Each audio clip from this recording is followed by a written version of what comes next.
Thanks for coming to the Jason Baldwin session, Texas Frightmare Weekend. This is Jason Baldwin.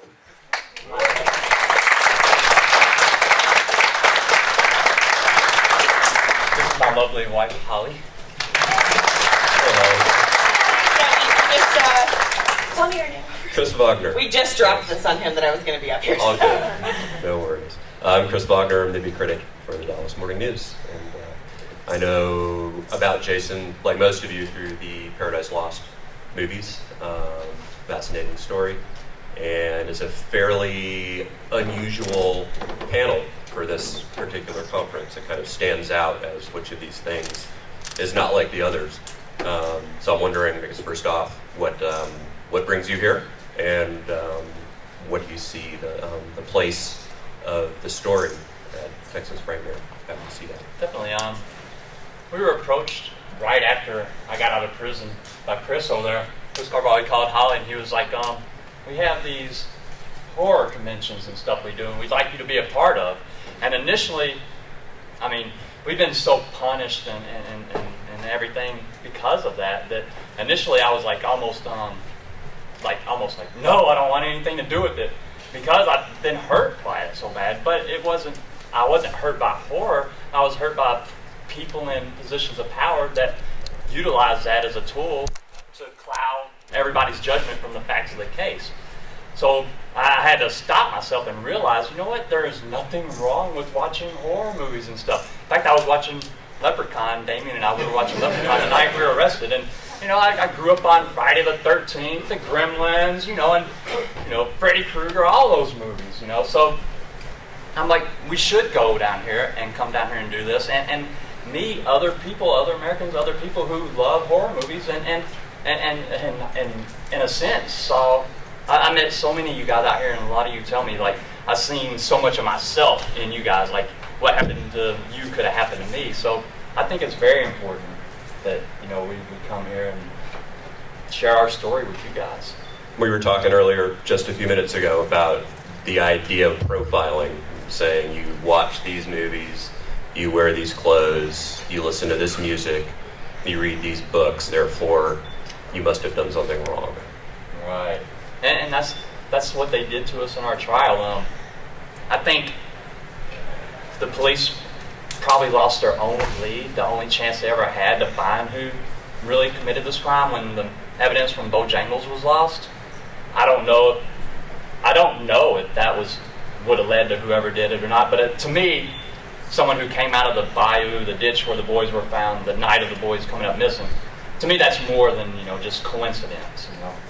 So when that was lost, I think they lost their only chance, so they were scrambling. So instead of doing what we're supposed to do when we make a mistake or lose something and admit to it, they, for whatever reason or whatever, they just kept going, plowing forward. Maybe they really thought we were guilty because, Damien's name was Damien, we liked Metallica music and Stephen King and all these different things. Maybe they really believed we were guilty. I don't know, but that should not have been the basis of their investigation. It should have been about the evidence and stuff. And no one in this world should fear being, ostracized or punished based on their personal tastes or preferences in anything.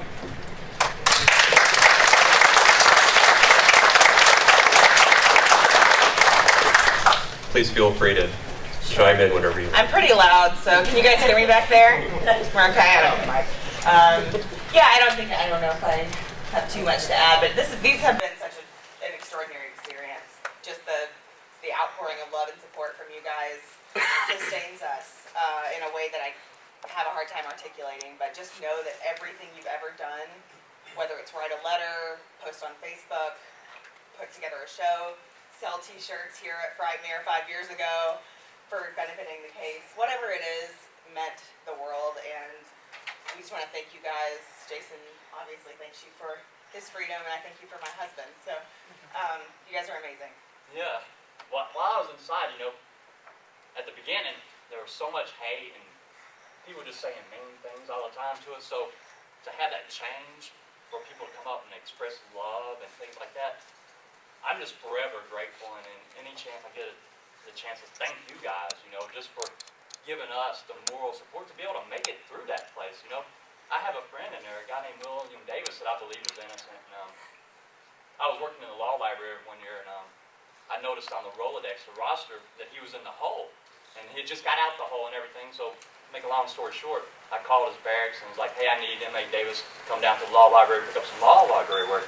And so he got down there, I asked him, I said, dude, man, what are you doing? Why are you always in trouble? Why are you always in the hole? And he told me, he says, Jason, I'm not like you. You know, all I have is my parents. I don't have anybody that believes in me. I'm probably going to die in here. So, F everybody, you know. So that was his attitude. It was one broken and without hope. He was innocent, just like I'm innocent. But whereas I had hope, he didn't. So that made us, you know, do our time totally different, you know.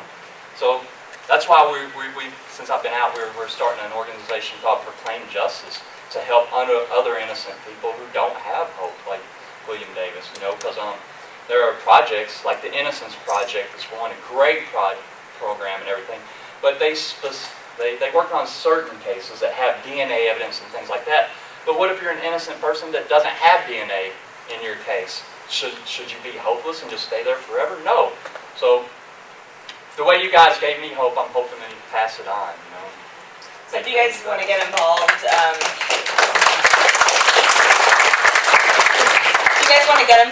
you can go, we're all over social media, so the name of the organization is Proclaim Justice. We're on Facebook, we're on Twitter, so just go follow us and you'll get all the updates, you'll find ways to help, whether it's volunteer, donate. We're planning on doing several fundraisers this year because we just got our nonprofit status, so we can finally take money and give you tax deductions for it, which is exciting. So lots of exciting stuff is happening throughout the rest of the year, so just stay tuned. Jason's on Facebook, Jason Baldwin, public figure page. I'm Holly Ballard Baldwin, Proclaim Justice. All those places will keep you up to date. Get better about keeping up to date with it, though. I have to give him a little nudge, but... I'm curious as to when you saw the films and what kind of emotions you went through in seeing your story portrayed in such thorough, fastidious documentary fashion, what that experience was like for you. Definitely, Chris. I first saw the first documentary, pardon me, and right after it came out on VHS tape, so it might have been 97, it was definitely before 98, that's when I went to the Newport unit. So at the time I was working in the laundry unit, and the laundry unit, it's about 2:30 in the morning, I'm living in 2 barracks, and all of a sudden somebody's like shaking my shoulder. I wake up, you know, and it's this guy I know named Mojo, that we call Mojo. First guy I ever met there, you know, he's got life. He actually took part in the crime he was there for. He's actually guilty as far as that goes, but I think he deserves another chance at life. That's something else. But he was like, JB, get up, man. I'm like, dude, it's 2:30 in the morning. What's going on? And he doesn't even live in my barracks. He lives in 16 barracks, which is all the way on the other side of the prison, you know. He works as a field security officer. He's like, man, get up. You trust me, don't you? I'm looking at him. Honestly, I was sitting there thinking in my mind, I'm like, this dude has some type of escape plan or something. I don't want to be a part of it. But when he looked at me and caught my eye and said, you trust me, don't you? And I did. I did trust him, and I still trust him. And I was like, all right. So I got up, you know, got dressed, brushed my teeth, washed my face and everything. So we go out the barracks. The guard opens the door, lets us out. We go down the hallway. It's eerily quiet. There's nobody in there and everything. And we get down to the visitation area where they normally have visits during the day and everything. And it's at the Vognar unit. It's a room probably 5 or 6 times as big as this room, you know, to fit everybody for visits and everything. So, but there's nobody in there. It's just an empty floor except for 2 chairs and a rolling thing with a TV on it and a VCR. He's like, go have a seat. You drink Mountain Dew, don't you? I'm like, yeah. So he goes to the soul machine, gets us some Mountain Dew. He's got money, right? He's privileged. And then he's like, you want a burrito? I'm like, yeah. You know? It's a microwave burrito, you guys. So we sit down. I'm just thinking, all right, this is cool. A movie call at 2:30 and work call at 7. You know, I'm thinking I'm being responsible and everything. I'm like, all right, you know, whatever. And it was kind of, you know, my spirits was up right then, you know, and I was still, you know, confused about what was going on. But then he pushed play. He didn't tell me what it was, and the VCR tape was already in there, and Paradise Lost started coming on, you know, and I was like, very solemn, and just from the original Metallica music, the way it starts out, is they're panning over West Memphis and everything. So we just stopped our joviality and just got serious and watched it and everything. And it's different watching your life on a documentary than experiencing your life. Because when you're experiencing your life, you see everything through your eyes, and the only time you see yourself is when you look in the mirror. Well, when you're looking at yourself in a documentary, you might catch a glimpse of yourself every now and then, but nothing is as you saw it through your own eyes. It's from someone else's point of view and things like that. So you see a lot of things in the documentary for the first, or I did. I saw a lot of things for the first time that I never saw. You know, like, there was one instance I saw, like, my mom and my little brother Terry, like, reaching out to me, and I was being ushered out of part of the courtroom, and I can't see, like, this far in front of my face, and I didn't have glasses in, so I couldn't see them, like, right there. But, like, when I saw that, my heart just almost broke. My mom was that close, and she was trying to reach out to me, and I didn't even know, you know, I didn't even know it. And that's just one of the things. So the whole movie is, you know, it's based on this horrible tragedy, this murder, and 3 kids getting murdered and everything. And then you see your family and your loved ones and everybody, you know, just swept up in so much pain and heartache, and it seems like no one will listen, you know, so it was hard. You know, and there I am, I'm experiencing all this stuff again, and I'm just, you know, by then a few years had passed and everything, so I'm reliving it. So at the end of it, when it finally went off, Mojo jumped up and punched me in the shoulder, you know, play punch. He goes, "JB, you're going home, man." And I'm just like, you know, I know I'm supposed to be going home. I'm supposed to be home now, but it was still kind of coming in. Of course, he said that, and it was still the 90s then, you know, we didn't get out until 2011. But just his emotional response right then showed me what a lot of you guys did, what you guys felt was we were supposed to go home then, you know. There must be some very strong feelings and thoughts about Joe and Bruce as well, the filmmakers who really, you know, they didn't just make one film, they just kept at this again and again. I'm wondering if you still talk to them and what your feelings are just about the efforts that they made. At the time, when Joe and Bruce were filming the film, I really didn't know them. I mean, I just knew them as the guys who worked for HBO and were going to record this on film and everything. And when they first came down to Arkansas, they didn't even know we were innocent. Automatically, when they seen, like when Sheila Nevis saw the newspaper clipping in the New York Times, they automatically assumed we were guilty. So that blows away the theory that anyone is presumed innocent until guilty. As soon as that finger is pointed at you, you're guilty, and it's up to you to prove that you're innocent. But no one knows that. And we all think, we all subscribe to this theory that we're supposed to be innocent until proven guilty. And we say that, but in reality, no one practices that. And we've got to get beyond that. So Joe and Bruce come in here, they're like, okay, we're going to film 3 horrible teenagers who committed a horrible act. And that's what they thought they were filming. Of course, as they went on and was filming it, you know, things just didn't add up to them. They're like, the state's, you know, idea of this case is not right. And they were witnessing us getting railroaded. And they were able to capture that on film. And I remember Joe, he says, there came a point when they finally realized that this was not the story that they had been paid to come down and, you know, film, that they had to tell their employer, Miss Nevins, this is not what you wanted. We'll pack our stuff up and come home if that's what you need us to do. You know, and she was like, no, stay down there and keep filming. You know, keep filming this. And of course, now Joe and Bruce, they said during our trial they thought we would be found not guilty and get to go home. But when we were found guilty and didn't get to go home, they made a promise to one another. Joe and Bruce did. They said, we're going to continue doing whatever we have in our power. And the only thing they knew how to do was make documentaries, so that's what they did, make more documentaries until we got home. And that is truly courageous and heroic. Everybody who stepped out of their lives to stand up for us is truly heroic and courageous.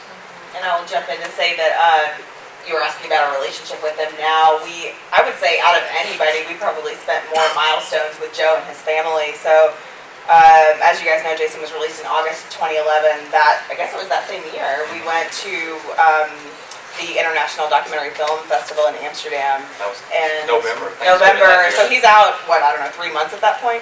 And so Joe, we get this call and he says, hey, it's Thanksgiving, but they want you to come to this festival. And we said, I think we can skip the turkey and we'll go to Amsterdam for free.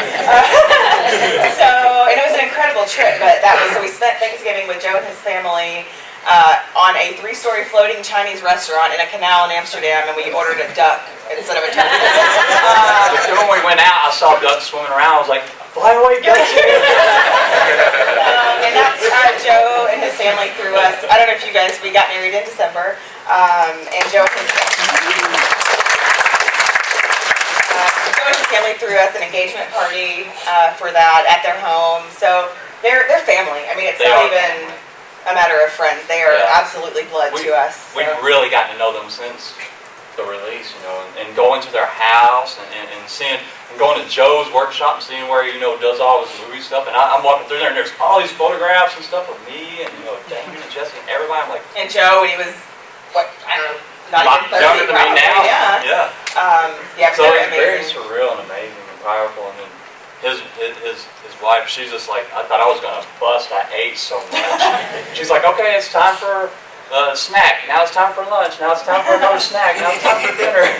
But, and his girls, well, and this will be a lot. I know we have other questions, but his girls were both born after Jason went in, so their entire lives, he sort of has these milestones of like, Sarah goes to kindergarten while Jason's at the Newport unit or whatever, and there are these markers. So, this is not a job for Joe and Bruce. This was not a work. I mean, I think went down, of course, with that perspective, but this became a lifelong. I mean, they're so I can't say it enough, but if you guys ever get a chance to tweet them, I don't know, anything, just tell them, because honestly, if it weren't for them, we would not be sitting here. But make a documentary and nobody does anything about it, then they're still sitting in prison too, which is where you guys come in. So it really took a village, and but Joe and Bruce were the pioneers.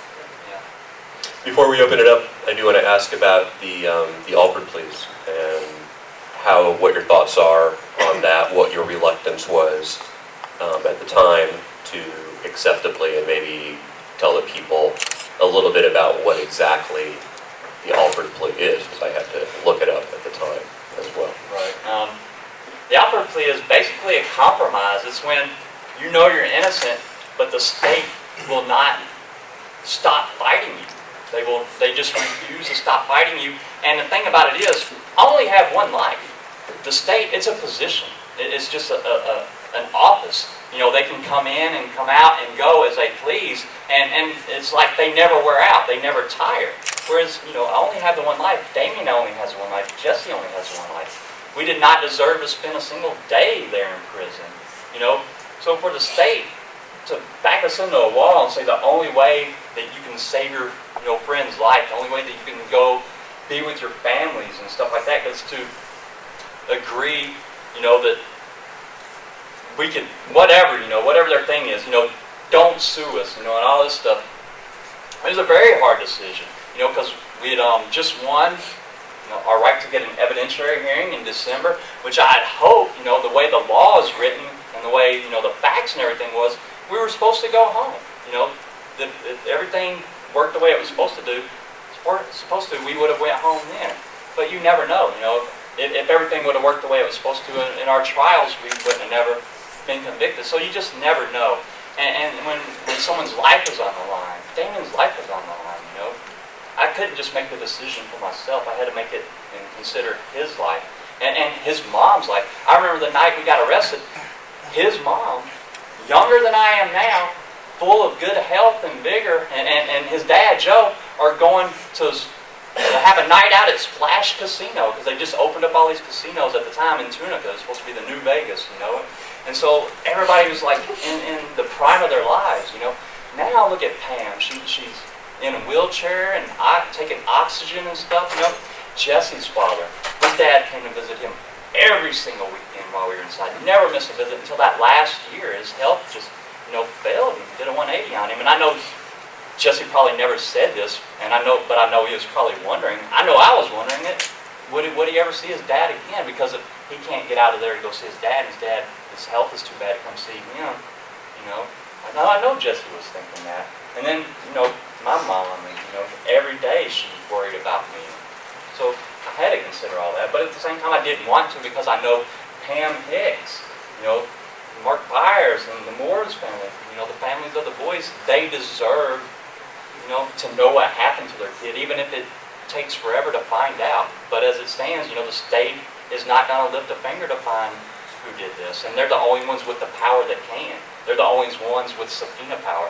Now, I talk to my lawyers and stuff all the time, and they're doing what they can, to go out and investigate and do stuff like that, but they don't have the power of the law. There's only so much they can do. And the Alford plea, for if there's anybody who doesn't know, which you mentioned, I had never heard of it, of course, before they took it. It's a very rarely used legal maneuver in which you maintain your innocence publicly, which you guys saw, but you plead guilty for legal purposes to satisfy the state's need to not admit that they made a mistake, essentially. And the prosecutor, Scott Ellington, during the press conference right after they were released, not even essentially, he point blank said the reason we did this was to save Arkansas taxpayers $60 million, which is interesting because Jason, during the time that he was wrestling with what to do about the Alford plea, at one point said, I'll come back with a counteroffer and say, I will never sue you if you'll just give me my name and let me go. You can have your money, you can keep your money, I don't want it. And that was not good enough for them. So, you can either, I guess there are two things you can do. You can either be angry and bitter and hole up and let it consume you, or you can get out here and shine light on it. They say sunlight is the best disinfectant. And I think if we continue to speak out and to talk to one another and to get on social media and to have fundraisers and all of these different things that you guys have already been doing for 20 years, we're going to get there. And I deeply believe that, because there's no other alternative. So don't give up, because we're not giving up either. So you're going to Arkansas tonight. Going out right after this for the premiere of Devil's Knot, correct? Right. So what can you tell us about Devil's Knot? Devil's Knot, it's only limited time. It doesn't take place the entire 18 years that we're incarcerated. It's only from the day the boys came up missing to our convictions. It only focuses on them. And the reason is it tries to get everyone back to the reason for all this. We're trying to find out who murdered those boys. We're trying to find out who murdered Christopher, Stevie, and Michael. So that's the focus of this movie. The focus of it is, to find that question, to find out what happened. And for me, for Holly, we worked on the script, and then we went down to Georgia, and, to where they were filming it and everything, and talked to the actors and stuff. And Pam Hicks was down there, and I can't imagine the grief she carries. I know when I look at my own mom and see the grief she carries after, because in a way she lost her son too, she lost me, but my mom's gotten me back, but I've seen that same grief in my mom's eyes and heard it in my mom's voice and everything. So my heart just, I see her and my heart just, it just hurts and everything. But to see her on the set and see like Reese Witherspoon and who everybody loves and all these other actresses and actors, give her a hug and say, you know what, we're not going to give up for you, we're not going to let your son, memory disappear. We're going to, keep him for, remembered and everything. I think it helped her a lot, and helped heal her a little bit, and then vice versa, it helped heal me, And we ended up with 2 wonderful souvenirs, which some of you who follow him on Instagram or Facebook may know, but we have 2 cats that we found on the set. So we were down summer of 2012, I think it was July, for the filming, and he was still in school, so I went a day ahead. And the photographer on set, I was telling her, she said, how are you guys? How did you meet? All of that story. And so I get to the point where I say, we really want to adopt 2 kittens. So we had decided right before we went down to Atlanta that we were going to adopt 2 kittens when we got back to Seattle from a shelter. And so we get down there, I'm telling her all this. And this is just one example of the myriad of ways in which I feel like the universe conspires to make all these incredible things happen around this case all the time. But so I'm telling her all this, and she said, oh my God. And I said, what? She said, come with me. And we go to what's called base camp. So all the trailers for actors that are not currently filming, they have off-site all of these trailers for them. And these 2 tiny little kittens, Georgia was half a pound, and Goliath was 3/4 of a pound, and now they're like kind of overweight. 12, and, 14. And the vet's like, okay, enough's enough. So That's those what are our they do. souvenirs from Devil's Nut, They among other things. eat and they get bigger. That's right. As do people, incidentally. Indeed. Let's take some questions. I will, please raise your hand and I will call on you and try to make it clear. Do my best to make it clear who I'm calling on. A big crowd. Who has a question for Jason? In the back, yes. What was the biggest culture shock for you when you got out? Question is, what was the biggest culture shock for you when you got out? I don't know. Have I experienced culture shock? You want like my real answer or my? The real answer. No, not like you would think. I honestly thought it would be much, much harder. I mean, you guys have to understand, and I'm not even sure we really fully grasp still after 2.5 years what happened on 8/19/11. But what essentially happened was within the span of 48 hours, my best friend got out of prison, and I realized I was in love with him, and we started dating. And we moved to Seattle and completely left everything we ever knew behind. And I mean, literally overnight, both of our, in many different ways, entire lives completely changed, you know? And so I thought it would be so much harder to maybe help him acclimate, or, you know, people always ask about like technology, for example, but he was really fortunate. And this is a great highlight of how death row is different from population. So Jason was in population the entire time, with some exceptions for different reasons over the years. But Damien, as you guys know, for the last 8 years of his incarceration was on death row at Vognar Supermax, which is where it got moved to, and didn't see sunlight for 8 years, didn't have any rights to anything really. To make a long story short, I had opportunities, work jobs and like in the school or in the law library. So I'd come in contact with computers and things like that. And I learned, all about that stuff and everything. So that wasn't a shock to me. I got out and John Harden gave me a MacBook.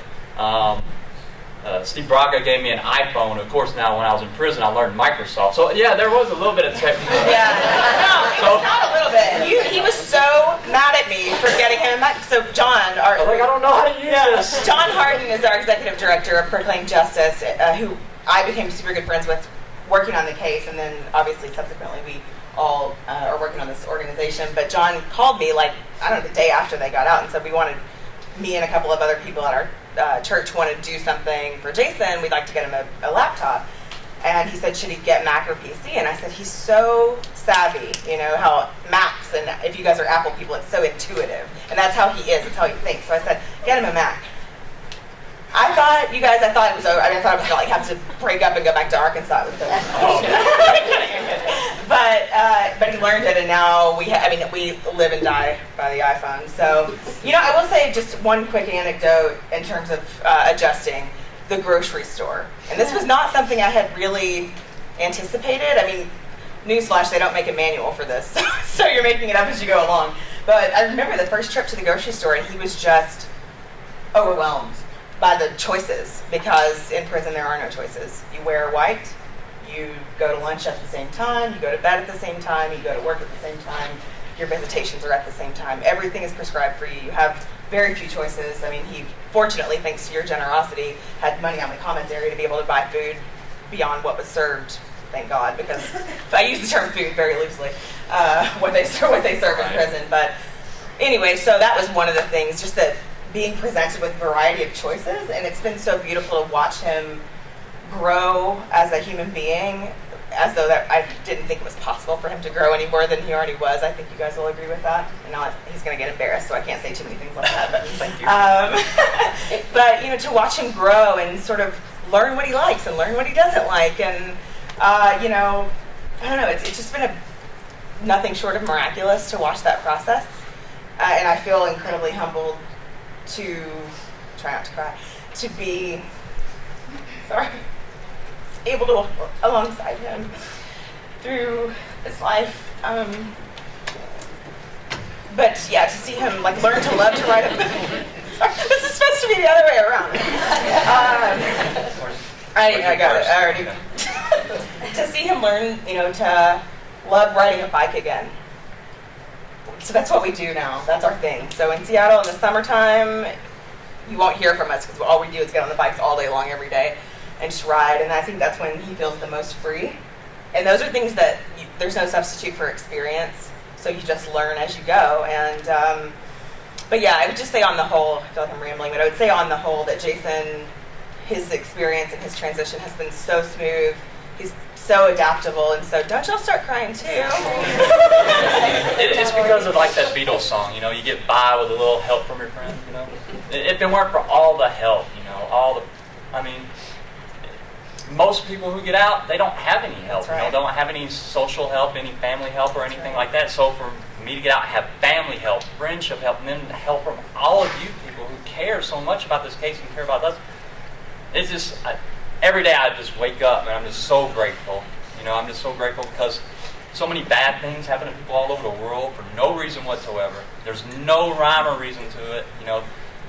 You can't blame the victim and everything, but not everyone survives and not everyone gets help. And so I recognize that we were unique, that we got help and we survived. And I'm just thankful for that every day. And that's why we're doing this, by the way, because I said this to somebody, I don't remember who, one of you who's in this room, I think, yesterday, that our lives don't really belong to us. And I mean that in the most positive way possible.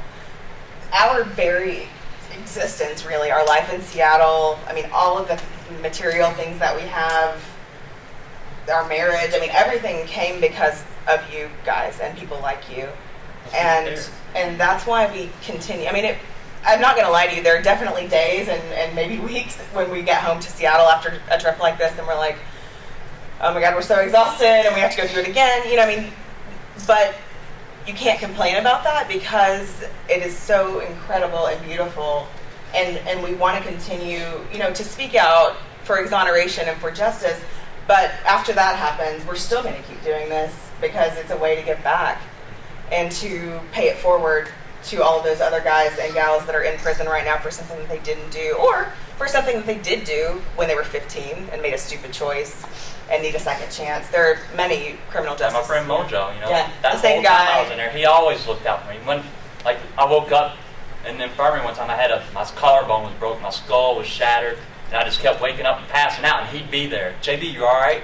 You okay, JB? Can I go get you something?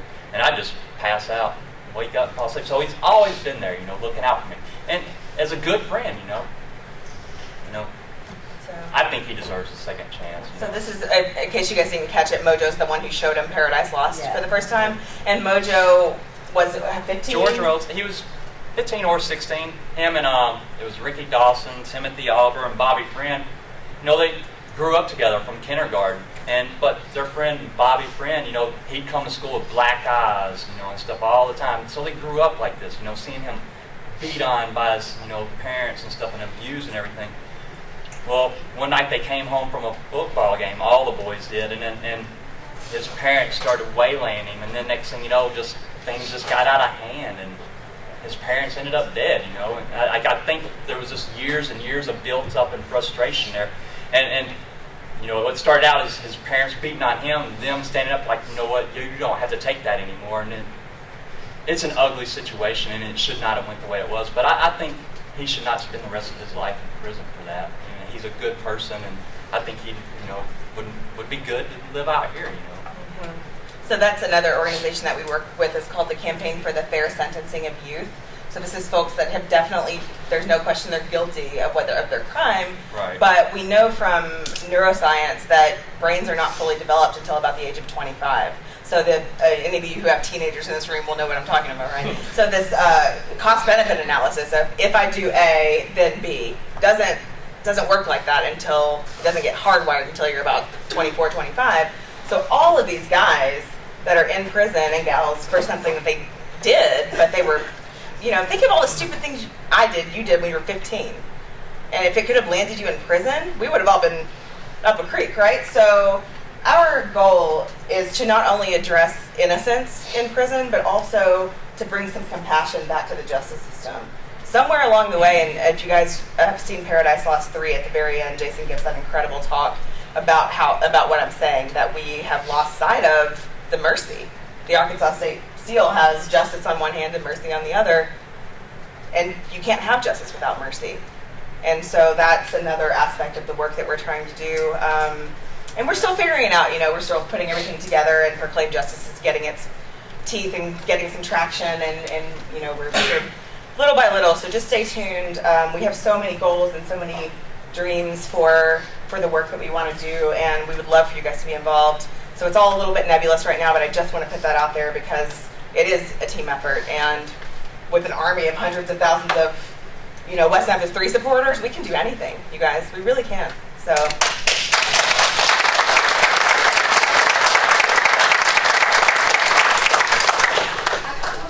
Yes. Okay.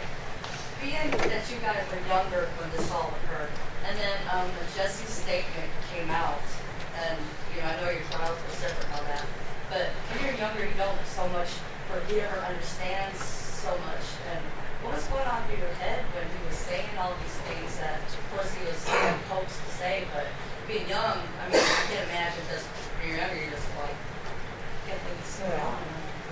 Can't imagine what was going on in your head. So what was going on in your head during the actual trial, especially as all this stuff pointed out with him saying. Yeah, during Jesse's testimony. Yeah.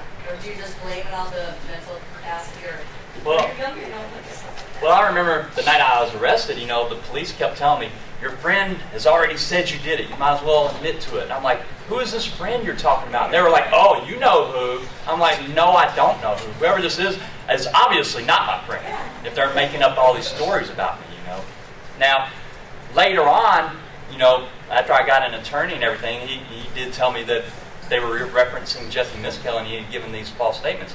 And it just did not make sense to me. I'm like, why would he lie on me? Why would he say these things? And my attorneys were saying the same thing. Well, yeah, Jason, why would he lie on you? Give us the answer. I'm like, I don't have the answer. I don't know. But years later, as I've studied the case, and I still haven't read all of his confessions and stuff. I've just heard the testimony in the courtroom and stuff. I've gotten a copy of it. Because it's all BS, it's all lies. I don't need to read it. I know it's not true. But the only way I can make sense of it is this. Jesse was bullied. Just like any schoolyard bullying a kid, to cry uncle, the bully knows that he's not the kid's uncle who he's bullying, and the kid getting bullied knows that the bully is not his uncle, but to make the pain stop, they cry uncle. So that's the way I make sense of it. The police bullied Jesse into crying uncle, And you get sense of it back then, it wasn't your lawyers trying to say, we got to understand, because when you're younger, you think differently than when you're older, Did you understand what was going on at the time? And what did you think then compared to how you see it now as an adult? The only thing I understood then was that it wasn't true. Yeah. That's the only thing that I can grasp onto. Yeah. It's a lot of hindsight too, right? So it's hard to know what you know and what you knew then, and because everything you look back and now we have all this information. I mean, even 7 years ago when longer than that, 12 years ago when Mara Leverett wrote Devil's Knot, the book, which is actually how I learned about the case. There are lots of things in that book that are outdated now. We've learned a whole lot in the last 12 years. Even in the last handful of years, and so it's sort of hard to look back, I think, and know what you knew then and what you didn't know then. I do remember trying and emphasizing with my attorneys. I'm like, all of these lies and stuff. You just got to get away from that and focus on the facts of the case and on the science. Because the night they arrested me, not only did they take my fingerprints, they took my entire handprints, my entire footprints, hair, blood, and saliva. So even though I knew right then that the police were refusing to believe me, I thought that my hope, resided in them doing, forensic tests of that material. And then several months later, while I was in the jail, they came and took it all again because they didn't have a warrant. So I thought that was a good thing. So that's where I wanted my attorney to focus on that. I'm like, all of this other stuff, that's just smoke screen. Because a person can say anything. That doesn't make it true. I can get up here and make a believable story about being an astronaut and, going to space. That doesn't make it true. Yeah. So, but I get to my trial and then the prosecution is like, there's no forensic evidence and all this stuff. And it was satanic and everything. And I was like, well, why'd they take all that stuff? Of course, now, years and years later, we know there was forensic evidence and things like that that didn't match us. But for whatever reason, the prosecution decided to put the story out there that there wasn't any evidence. And that's another, I see another question. I just want to say this really quick. Prosecutorial misconduct is, if you look at all the wrongful convictions that we know about in history of America, prosecutorial misconduct, I don't know what the numbers are, but it figures in a lot, and they're never held accountable. And so just recently, last year, I don't know if you guys heard about, this is here in Texas, Michael Morton. Are you guys familiar with this? Some of you? Quickly, Michael Morton, his wife was murdered, and he ended up going to prison for 24 years for it, losing his son. It was horrible. And then he eventually got exonerated, and they realized that it was a serial killer, and he'd gone on to kill another woman. So he was in that situation, and just completely forgot where I was going with that. Had the prosecution not hid the evidence, that proved Michael Morton's innocence and proved the guilt of the murderer, and had they have went after the murderer, that murderer wouldn't have went and killed more people. That's right. That's right. And Michael Morton's son would have grew up with his father, but instead he grew up without his father and his mother. And so the So it's prosecutorial misconduct. Right. So what happened was that prosecutor, and this is going to sound like a slap on the wrist, but it's the first time that a prosecutor has ever done jail time for misconduct that we know of. So there's a precedent set now here in Texas. So way to go, Texas. Yeah, absolutely. So that prosecutor spent, I believe, 10 days in jail and had to pay, but he lost his bar. He can't ever practice again. Good. And that's the upshot. I don't care, send the guy to jail or not, but take him out of the system. And it sends a message to the rest of them. Do your jobs and do your jobs right. We put you in these positions because we trust you to protect and serve us, not to prey upon us. Right. And be willing to admit you made a mistake. In what other area of life do we claim infallibility? I can't think of one. Hospitals mess up all the time. I mess up at work all the time. I mean, it happens. We're human beings, right? Sometimes when I cook eggs, there's shells in it. Movie critics. Yeah, good one. And I do want to revisit Devil's Knot since that's what we're doing tonight. But yeah, it's just.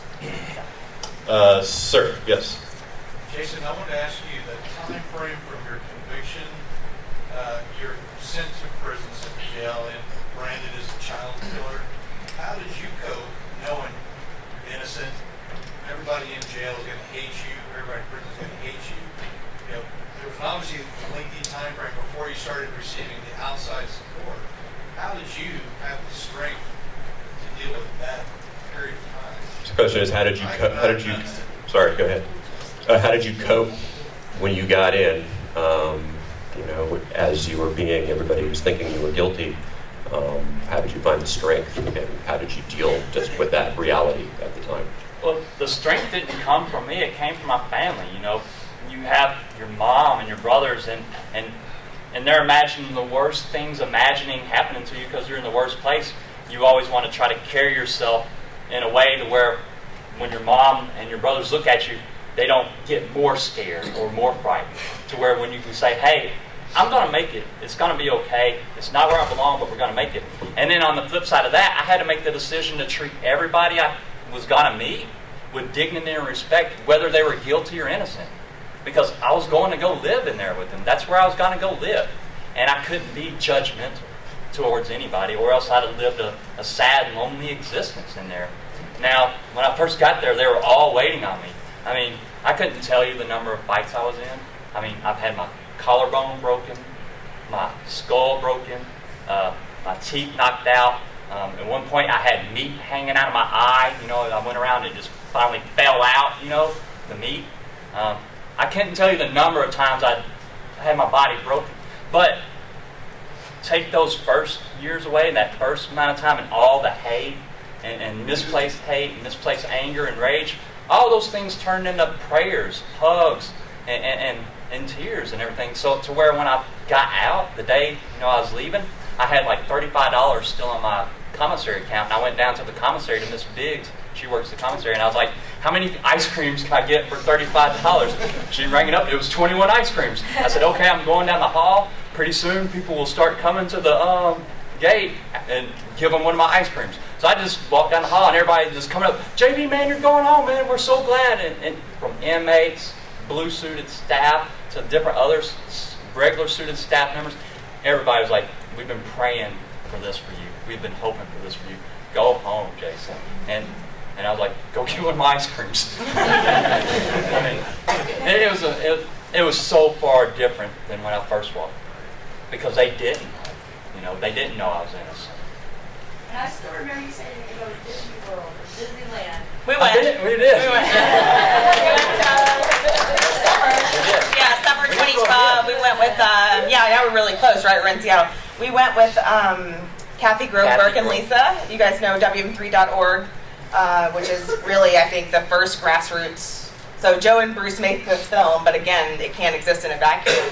So these three, at the time it was three, Kathy Grove and Burke, the KGB, we lovingly call them. Yeah. People will be like, KG, what? Started this group, Free the West. They coined the term Free the West Memphis 3, and they also, when we talk about family, we have this incredible extended family all over the world. And I have to put a chicken on my head every time I go it's over true. there now. They have chickens. They raise chicken like for eggs in the backyard, and so Shannon. I don't know how the tradition happened, Well, but it had just hatched, and Shannon was a She little was chick tiny. when I first went over there, and we put her on my head, and took a picture. So now every time I go over there, she's a little bit bigger. Yeah. Get a picture, yeah. she pooped on his head once. It was hot. But anyway, so we went to Disneyland with those guys and their family too. Yeah. Yeah. In the back, yes. How surprised were you that one of your biggest accusers, Mark Myers, actually changed his mind and decided you were not guilty, and how you had the communication with whatnot?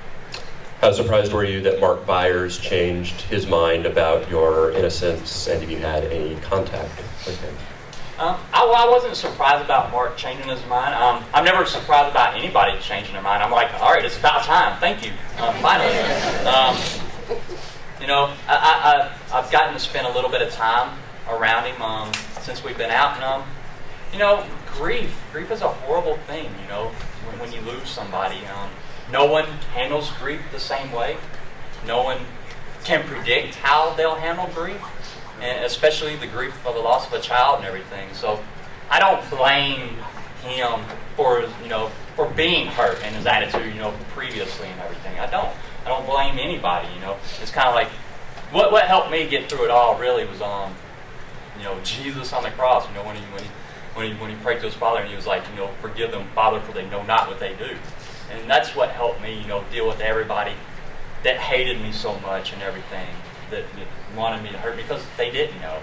And now a lot of those same people know and come to the realization that we were innocent, and it's okay now. Yeah. I want to say, somebody asked, how did he, I think it was this gentleman back here, what got you through it, or what is it that's inside somebody that helps them survive something like this?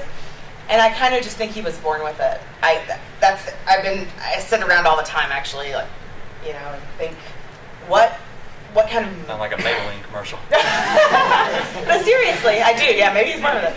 I do, because I don't know, because other people have been in the same situation and handled it very differently, and I don't know what that is, but maybe this is going to get all metaphysical, but I feel like we're all on this journey, and you just learn and you grow, and maybe there are multiple lifetimes, I don't know, but he somehow has surpassed many of us in the ether, if you will. And I think it's innate, and it's so clear to everyone that he meets.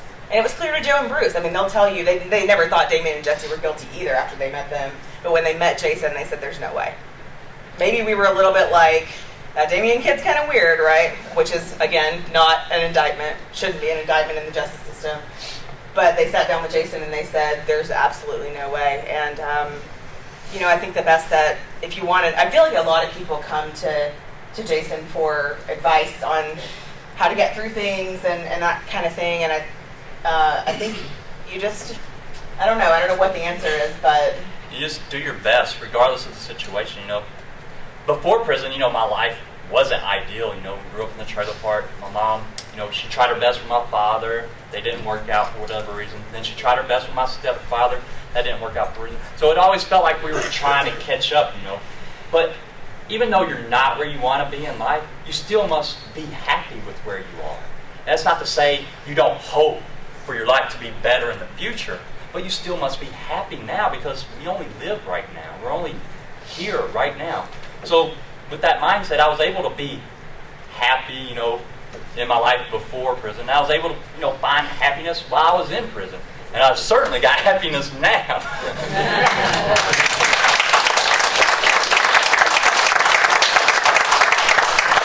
Yes, sir. I was just wondering, do you have much communication with Damien or Jesse, or do you still talk with them regularly or anything? Do you have much communication with Damien or Jesse? I try to send Damien texts or photos of like, hey, check me out, this is what I'm doing, or whatever, just keep in touch and stuff like that. He'll respond sometimes. He's very busy and everything. Jesse, it's harder though. He's got a heart of gold. Like I was just talking to somebody about him, and I was like, he could be starving to death, hungry as can be, just get a sandwich, and is about to eat it, and you can say, man, I'm really hungry, I'd like that sandwich, and he'd give it to you, right? Now, he's hungry too, but he's going to give you his sandwich. That's the type of guy Jesse is. And Lisa Fancher and Grove and everybody has gotten him phones and stuff like that, trying to help him and stuff, but he just gives them away. He'll give them to people, give them away, and it's just gone, And it's a bit frustrating, because you want him, okay, we understand you have a heart of gold, you want to help people, but you need to consider your own needs first. It's kind of like when you're on an airplane and they got the sign that says, put your own mask on, then help somebody. Which is hysterical, by the way, because he's so not good at that. He always puts everybody before himself, so, we're all learning. But for Jesse, his father is his world, is everything to him. Came to visit him every visit. I worked the concession stand at the Vognar unit for about 3 years, and would talk to Jesse's dad every visit, before little Jesse got out on the visitation yard, because I'd be doing the nachos or whatever, And he'd just come up and talk to me and tell me about Bear, my dog, because he took care of Bear for me after people were mean to my mom and stuff, so they moved away. But they couldn't bring Bear, so Jesse's dad took care of Bear for me and everything. So he'd come tell me, yeah, Bear's doing this or whatever, But Jesse's dad his health has gotten bad recently, and it's still bad. So Jesse's staying in Arkansas, as scary as that is, being that close and everything, staying there because out of loyalty for his father, and I applaud that and everything. He's an amazing guy, but he needs all of our help. Yeah, and we've been, I feel like the greatest minds in the West Memphis 3 world are all doing like a brain trust, trying to figure out what to do. So just know, I feel like there's been a lot in sort of on Facebook and stuff. What about Jesse? Everybody's forgotten about Jesse. Jason's doing this. Nobody's forgotten about Jesse. We are all, we talk about him weekly at least, and try to figure out how we can help him. And it may be, I hate to say this, but as long as his dad's still in Arkansas, he probably... Maybe we should move his dad out of Arkansas. We've talked about maybe like moving them both. So we're all coming up with creative solutions, and we're not, again, when we talk about not giving up on exoneration, we're also not giving up on Jesse. So I just want to put that out there because I feel like people maybe have a distorted impression of what's going on, and just know that everything possible is being done to try to put him in the best position that he can be in. And as you guys know, Damien's doing great. So, Sir over here, and then on the aisle over here. Go ahead. Okay, I just have a little personal question. Ever since, your teen years, before, I guess, they convicted you, with all the stuff that you like heavy metal and Metallica, I was just wondering, ever since they put you in trial and unfortunately went to prison, did any of those things that you like change? I mean, are you still a heavy metal fan? Oh, yeah. Are you still a heavy metal fan? Yeah. I'm saying, going to prison, I'm sure that can completely 180 change a person. But And reality changes outside the walls as well. Right. yeah. I still love Metallica music. I jam. I've been jamming the Lords of Summer. I'm waiting on the rest of the album to come out. Tell about... Yeah, I'm about to. It's such a good story. I want to make sure it's in it. Lars Ulrich, Kirk Hammett, Robert Turillo, Jason Newsted, all those guys. I haven't met James yet, but he's still, a big supporter and everything. I mean, those guys are amazing. We were in Toronto for the For Devil's Night. And we were walking. I saw Lars maybe from me to you ahead of me, and I was like, "Holly, there's Lars." Right? And he turned around, and there's Jason. Beeline for him. Oh, Yeah, so this is I'll editorialize about Metallica a little bit because I feel like we're in a good safe space to be talking about Metallica. So, Absolutely. some of us, namely me, were goody two shoes and listened to like contemporary Christian when we were growing up. So I had no frame of reference for Metallica. So Jason gets out in August, and in December we get this email from, or no, I guess Joe set it up. So Joe Berlinger, you guys may know that Metallica, the first time they'd ever given their music to any kind of film was for Paradise Lost. So Joe and Lars became good friends, and then after Jason got out, he connected them. And so ultimately Lars invited us to go, and they had their 30th anniversary shows in San Francisco. And Lars, you guys, I can't say enough good things about all of these people. He put us in his box for for all 4 shows, but we were only able to go to 3. I went to 3 Metallica shows in 1 week, you guys. It was awesome. And sent us to the headquarters, had Jason, said take anything you want, like merch. So Jason like grabs a shirt and a wallet and is like, all right, I'm done. And Toby, their merch guy, said, no, you're not. He said, Lars told me to tell you to pig out. And so Jason ends up, they shipped a box home, essentially. So we have Metallica water bottle, every t-shirt, a light switch cover. wallet.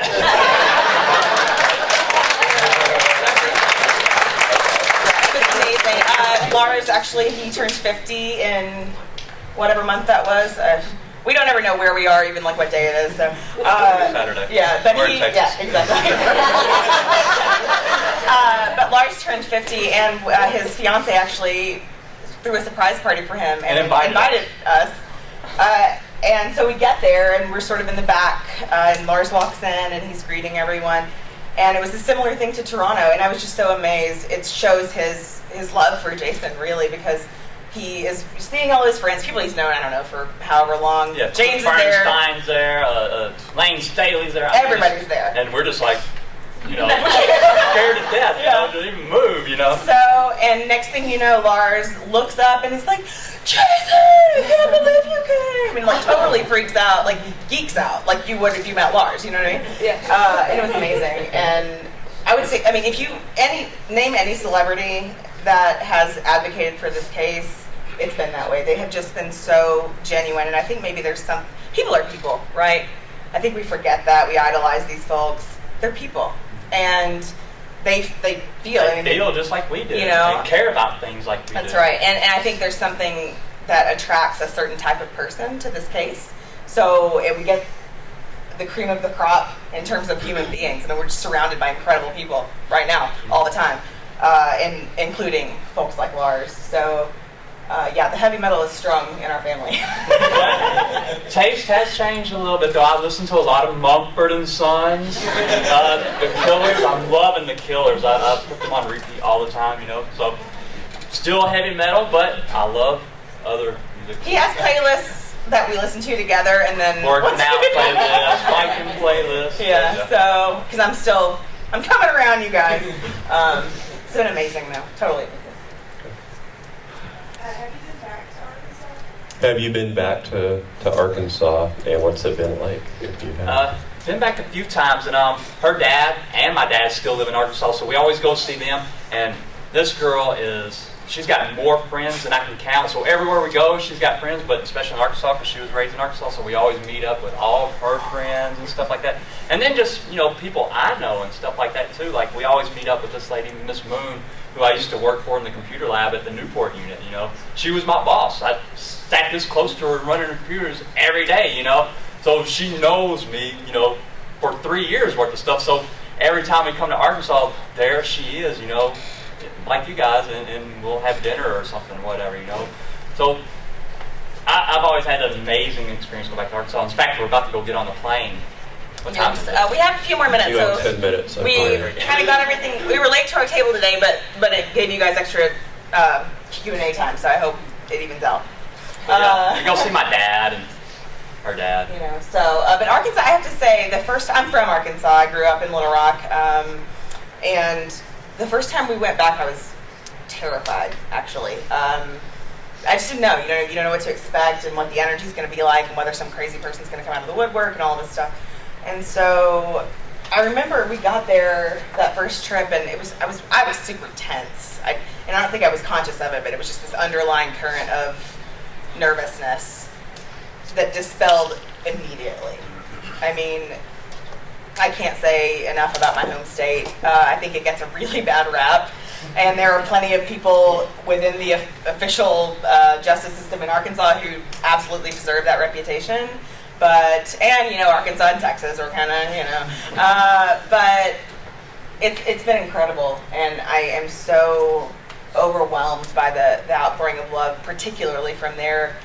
This convention has been really special too, and I wonder if maybe it's the proximity that you guys are so close geographically to what happened, and I also know that over the years people have done benefits here at this convention, so you guys are all plugged in that way, which is thank you, really.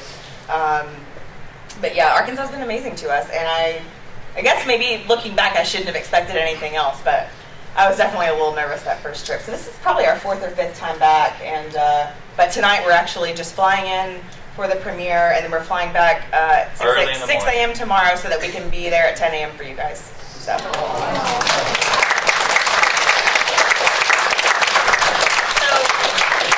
Cross your fingers, because the flight situation's a little wonky, but this has been one of those trips where everything goes wrong and then everything ends up wonderful. So we're just going to keep putting that out there, and we'll see you guys. Like when we made it to the plane to come here, the door was already closed. They let us on anyway. Yeah, they let us on anyway. And they were so nice. They were so sweet. Well, I ended up talking. I'm really shy and quiet. So I ended up talking to the flight attendants, and I don't, it's like when you're on a plane or you're in an elevator or a trapped space, you don't want to go into the whole thing, because especially if they haven't heard of the case, because you're like, oh God, how long do you have?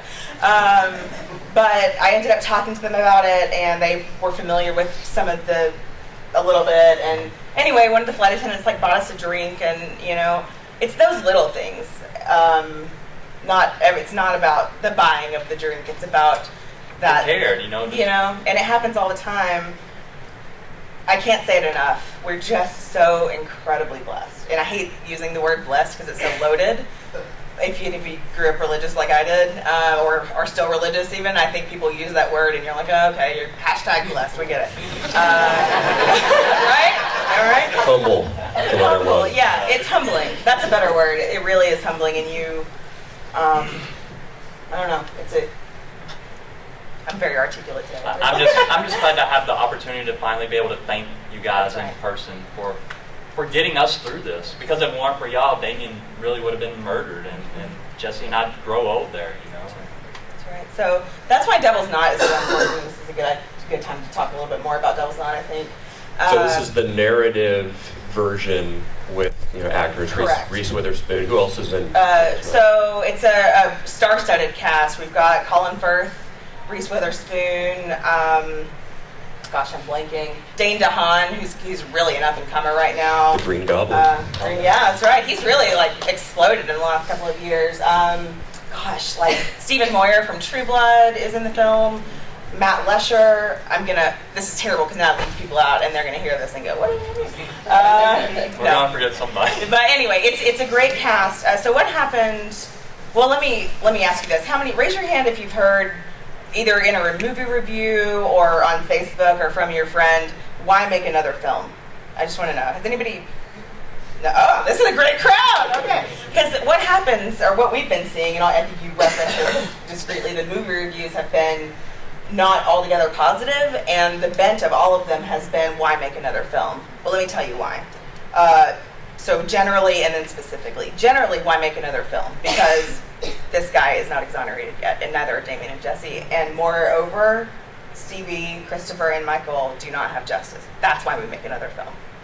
On a general.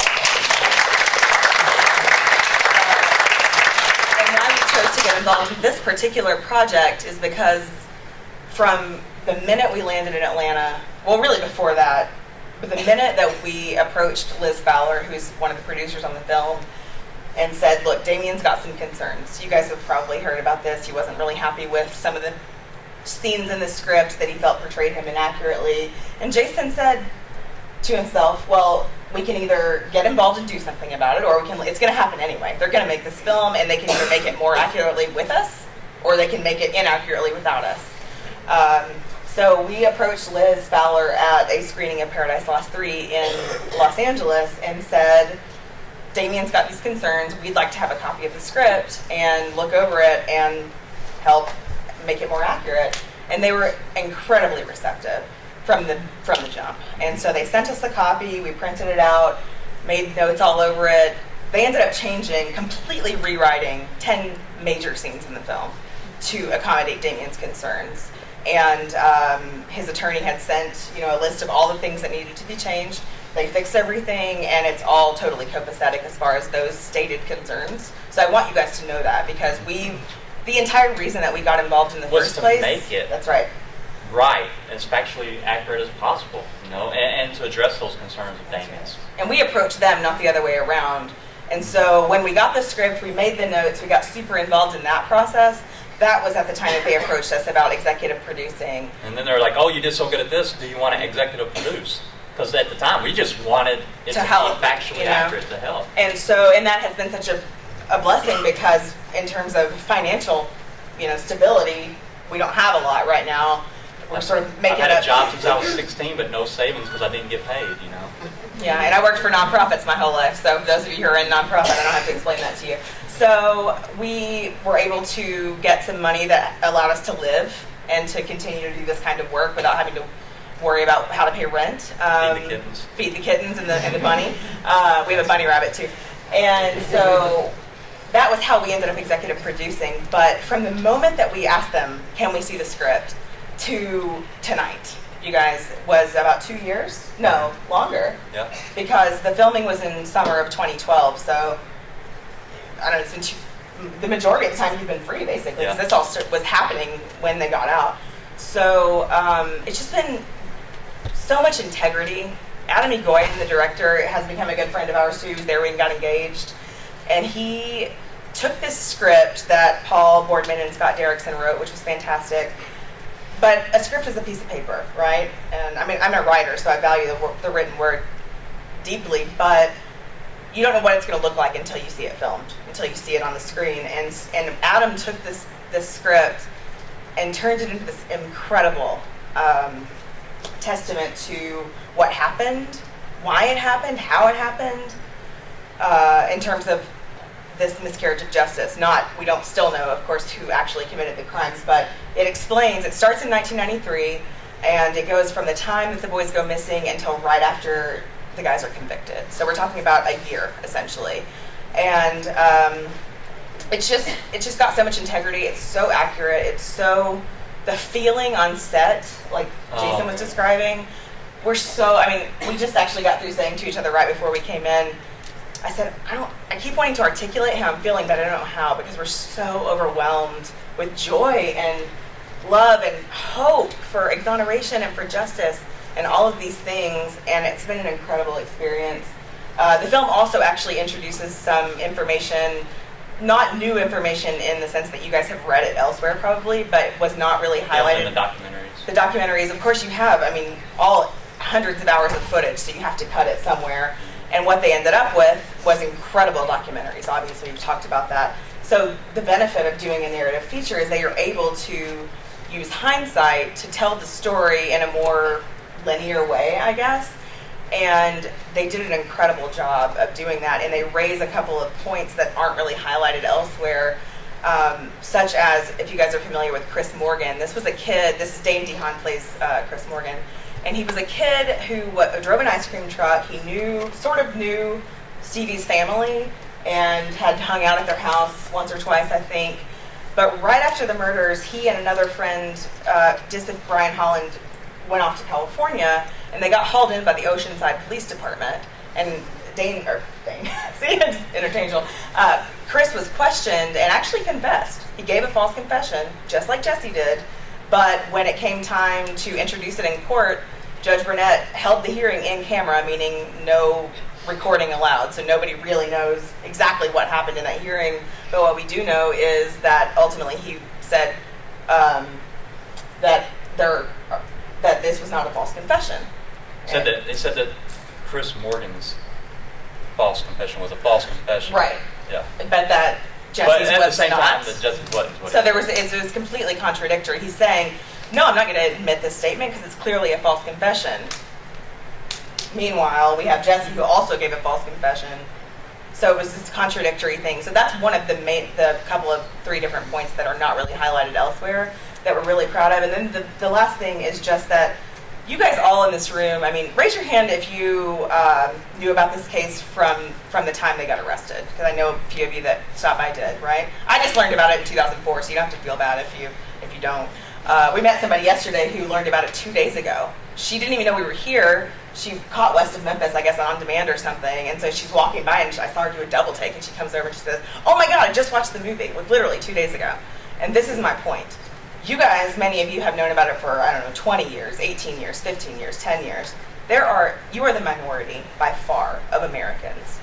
You guys in this room and all of, our hundreds of thousands of buddies, many of you probably have friends that you have never even met in person. I met a couple of my Twitter friends today.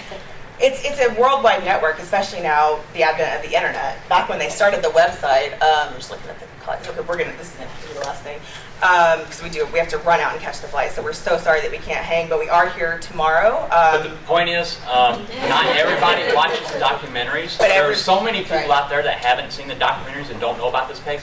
But do watch, narrative films and movies and have heard of Reese Witherspoon and all these other actors. And they're going to go see this film because Colin Firth's cute, and he is, or because,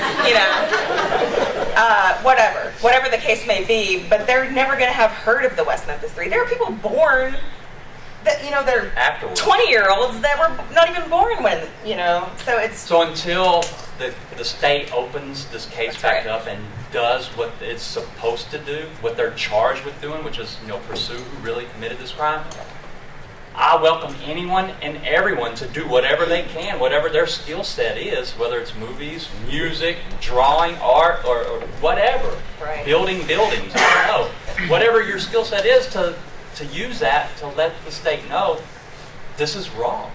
You need to do your job. You need to protect and serve us. Mm-hmm. So long story short,